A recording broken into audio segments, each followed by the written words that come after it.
When arriving at a bus stop, attempt to make eye contact with the customer to let them know you see them. It is important to clearly communicate with the customer throughout the boarding process. Select a flat open area for boarding or alighting a customer using a wheelchair. Do not deploy the ramp at locations where trees, utility poles, fire hydrants, or other such obstacles could jeopardize the safety of the customer or cause damage to the equipment. Once at the stop, begin the boarding process by announcing that a customer using a wheelchair will be boarding. Request that exiting customers alight through the rear door. Greet the wheelchair customer and announce the line number and destination. Ask the customer using a wheelchair to wait while you prepare the securement area. Request that customers vacate the securement area as needed. The operator can only request that passengers vacate the seats. Compliance is voluntary. Prepare the securement area by lifting or folding seats, readying the lap and shoulder belts, and if equipped, the rear tie-downs.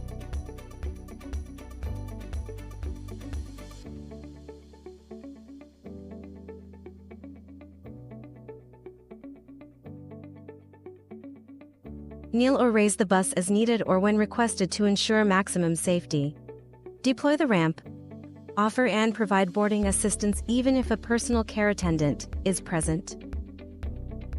Ask the customer whether they would prefer to face forward or to the rear. If the operator shall inform the customer that the wheel locks or brakes, if present, should be applied, or the power turned off while in the wheelchair securement area. The operator can suggest that the customer follow these safety procedures but cannot require compliance. When the customer using a wheelchair is safely in the wheelchair securement area, the operator is required to hold the front or rear tie-down and point to the customer's wheelchair. Announce in a clear, distinct voice, "With your permission, I am going to secure your wheelchair." Permit the customer to ride unsecured if the customer indicates or clearly states that they do not wish to be secured. If the customer refuses securement, notify BOC immediately by sending the appropriate text message. Ensure that all wheelchair tie-downs are correctly placed, not kinked, and secured tightly to prevent movement of more than 2 inches in any direction.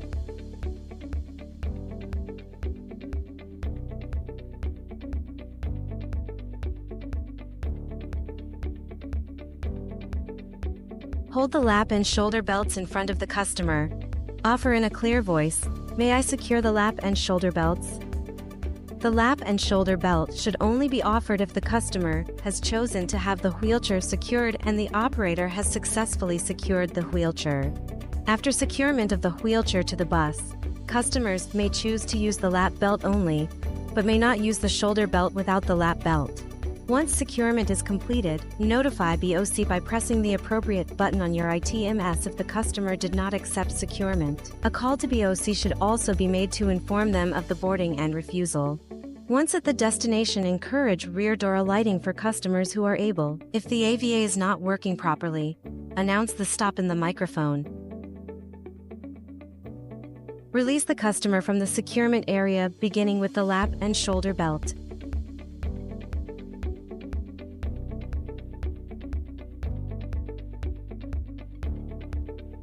Release the front hook.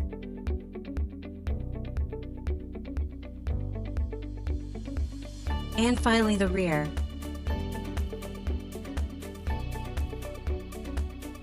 Ask the customer if they would like assistance alighting the bus.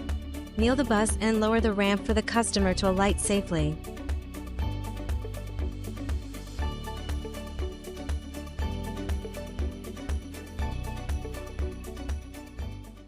If the customer requested rear-facing securement, before entering the bus, the operator asks the customer if they would like front-facing or rear-facing securement. This time, the customer requests rear-facing securement. The customer would enter the bus like before, with the bus operator continuing to communicate with the customer using hand gestures. Because the customer has accepted rear-facing securement, offer the anti-tip belt.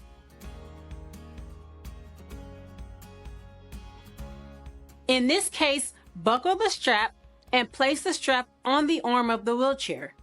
If applicable to the device, ask the customer to set the brakes. Please take special care to ensure that the mobility device does not block the aisle. Again, when the customer arrives at their stop, assist the customer in removing the anti-tip belt and exiting the bus. This concludes the securement procedure for power wheelchairs. Remember to offer both front and rear-facing securement to customers, as well as lap and shoulder belts only if device securement is accepted.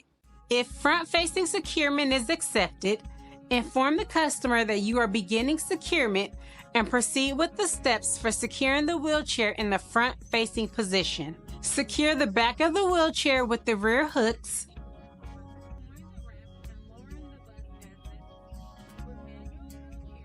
Secure the front of the wheelchair using the front hook.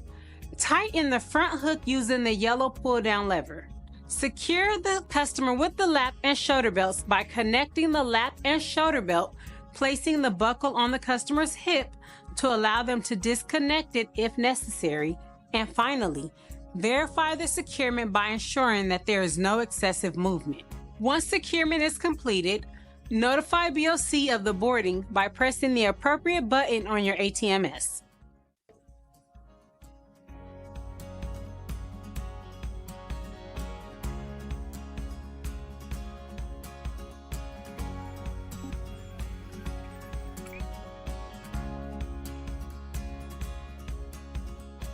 Follow the pre-boarding procedures outlined in the first portion of this video. This includes announcing that a customer with a mobility device is boarding, asking customers who are able to exit through the rear door, and clearing and prepping the securement area. Providing boarding assistance by deploying the ramp and lowering the bus as necessary. For three-wheeled scooters, the operator may assist the customer by guiding them up the ramp. Once aboard, welcome the customer and allow them to maneuver themselves into the securement area. Offer them front and rear-facing securement, utilizing the appropriate securement language and hand gestures to get the point across. If front-facing securement is accepted, inform the customer that you are beginning securement and proceed with the steps for securing the wheelchair in the front-facing position. Secure the back of the scooter with the rear hooks.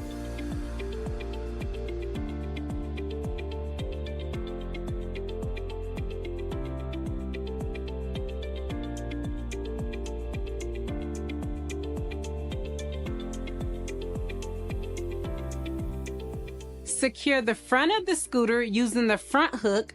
Gently tighten the front hook using the yellow pull-down lever. For best results, the securement points on a three-wheeled scooter should flare in the rear and be narrowly set on the front.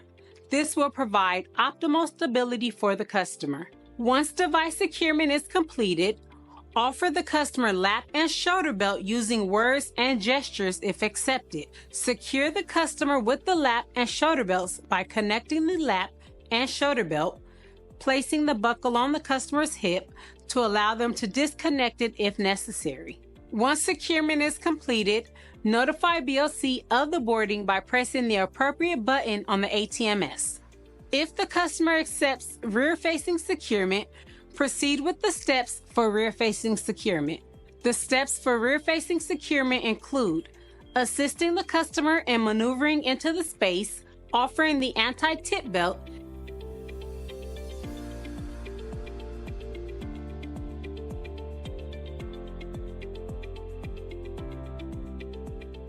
and asking the customer to set the brakes. Please take special care to ensure that the mobility device does not block the aisle. Once at the destination, encourage rear door alighting for customers who are able. If the AVA is not working properly, announce the stop using the PA system. Release the customer from the securement system, beginning with the lap and shoulder belt, then the front hooks, and finally the rear.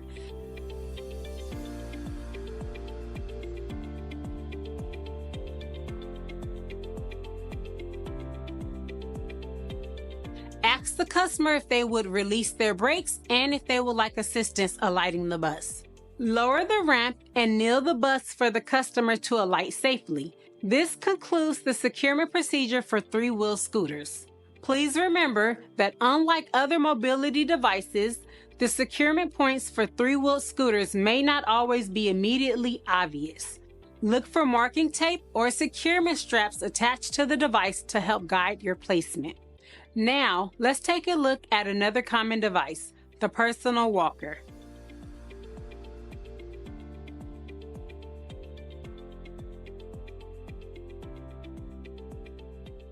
The boarding process begins by greeting the customer and asking the customer with the walker if they're able to fold their walker. The customer's response will inform you on how to proceed. In this case, the customer has indicated that yes, they can fold the walker. Let the customers inside your bus know that a customer with a walker is coming aboard. Attempt to clear the reserved area if it is occupied.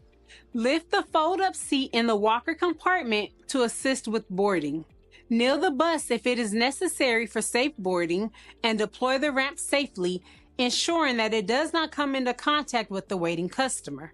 Offer to provide boarding assistance as needed or when requested.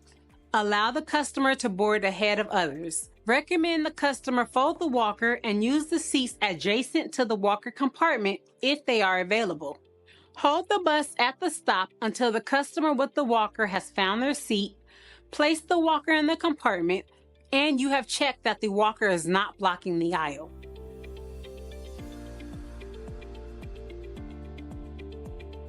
If the walker cannot be folded, suggest the customer use the walker compartment if it is available. If it is not available, offer them use of the mobility device area. Prepare the area for the customer by lifting the fold-up seat and setting the hooks up for the possibility of walker securement. Once the area is prepped and the customer with the walker that cannot be folded is ready to board, offer to provide boarding assistance as needed or when requested. If the customer accepts walker securement, guide them to their seat and begin the securement process. Place the walker in the securement area facing away from the window. Carefully place tie downs on the walker and gently tighten as not to damage the walker. Assist the customer in finding a seat if they have not found one already. Please remember, customers are not allowed to sit on their walker while the bus is in operation.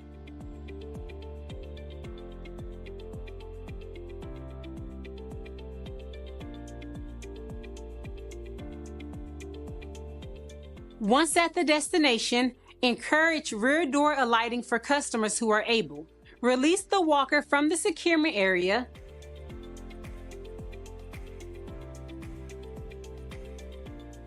Ask the customer if they would like assistance alighting the bus. Lower the ramp and kneel the bus for the customer to alight safely. This concludes the securement procedure for walkers. While unfortunate, are bound to occur whether due to lack of space or refusal of customers to move from the securement area, begin by apologizing to the customer and informing them of the reason for the pass-up. Next, send a message to BLC to inform them of the pass-up location and customer's destination. Finally, provide the customer with the estimated time of arrival for the next bus in a loud, clear voice.